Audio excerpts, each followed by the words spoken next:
ছেলের বউকে সহ্যই করতে পারেন না শাশুড়ি মা। সব তেতো পেরিয়ে গেলেই নাকি জীবনে পাওয়া যায় নিম ফুলের মধু।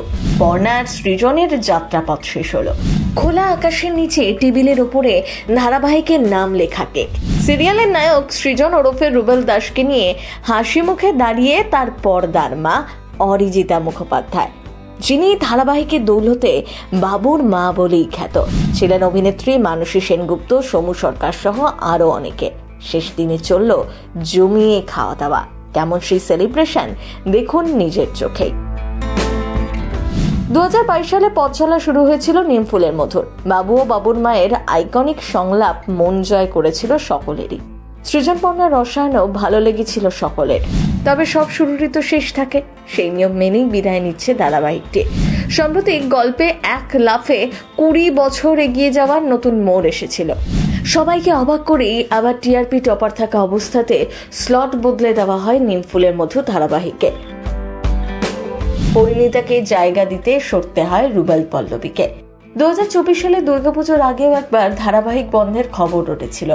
শোনা গিয়েছিল পর্ণা সৃজনের গল্প নাকি ফুরিয়ে এসেছে, সেই কারণেই এমন সিদ্ধান্ত। কিন্তু এবার আর রটনা নয়, সত্যি বন্ধ হচ্ছে এই ধারাবাহিক। নিমফুলের মধু ধারাবাহিকে পর্ণাকে বারবার বিপদের মুখে ফেলেছে যা মৌমিতা। ভিলেনের চরিত্রে অভিনয় করে মন জয় করে নিয়েছিলেন মানসী সেনগুপ্ত।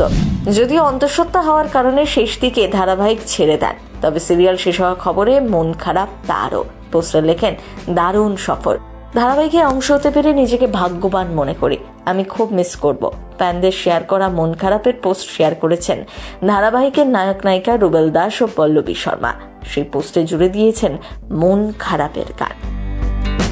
এদিকে নিমফুল শেষ হতে না হতেই রুবেলের নতুন ধারাবাহিকের ঝলকও চলে এসেছে জি বাংলাতে। পল্লবীর মেয়ে চরিত্রে আনা হয়েছিল সমু সরকারকে, সঙ্গে আরো নতুন মুখ দেখানো হয়েছিল রুবেল অর্থাৎ সৃজনের স্মৃতি হারিয়ে ভুলে গিয়েছে পর্ণাকে। এরপর ফের পর্ণা সৃজনকে মুখোমুখি করা হয়, স্মৃতিও ফিরিয়ে আনা হয়। তবে কিছুতেই আর 6টা স্লটে দখল নিতে পারেনি নিমফুল, তাই শেষ করতেই হলো ধারাবাহিকটিকে। নিমফুলের মতো পাশাপাশি জি বাংলার আরো এক ধারাবাহিক বন্ধ হচ্ছে। মাত্র 8 মাসেই পর্দা থেকে বিদায় নিতে চলেছে মালা বদল সিরিয়াল। ঘটক দিদির চরিত্রে সাড়া ফেলে দিয়েছিল অভিনেত্রী ঋতু পাইন, বিপরীতে দেখা গিয়েছিল বিশ্বজিৎ ঘোষকে। সৃজিত রায়ের নতুন ধারাবাহিকে নায়কের ভূমিকায় দেখা যাবে রুবেলকে। প্রসঙ্গত, নিমফুলের মধুর পরিচালক প্রযোজকও হলেন সৃজিত রায়। আরও একবার তারই সাথে কাজ করতে চলেছেন নায়ক। রুবেলের বিপরীতে দেখা যাবে মোহনা মাইতিকে। রুবেল মোহনা দুজনেই টেলিপর্দার দর্শক মহলে বেশ জনপ্রিয়, তবে তাদের নতুন জুটি ঠিক কতটা ম্যাজিক করতে পারে এখন সেটাই দেখার। প্রথম বাংলা ব্যুরো।